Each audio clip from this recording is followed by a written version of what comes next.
ის ადამიანები, რომლებიც სულ წესებით და სულ ნორმებით ხელმძღვანელობენ, ძალიან ხშირად სამყაროს ისე აქვს შემოსაზღვრული, რომ გონიათ, რომ უკვე ყველა პასუხი იციან.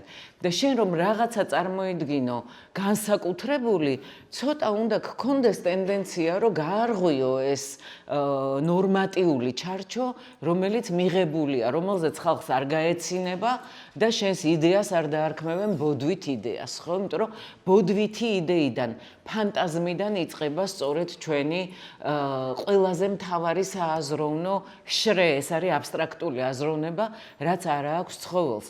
დანარჩენი ცხოველს ყველაფერი აქვს.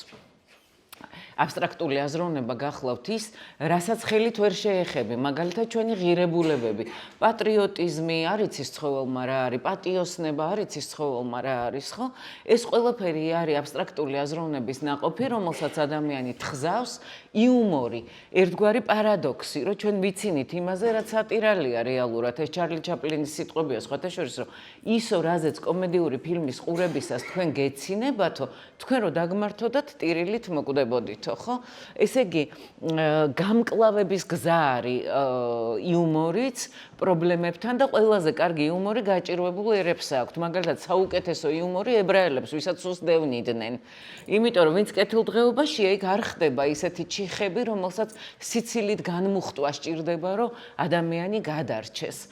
ესე იგი, აბსტრაქტულ აზროვნებაში შედის ფანტაზია და შედის წარმოსახვის უნარი. წარმოსახვის უნარის და შემოქმედებითობის გარეშე ადამიანური არსება უბრალოდ არ არსებობს.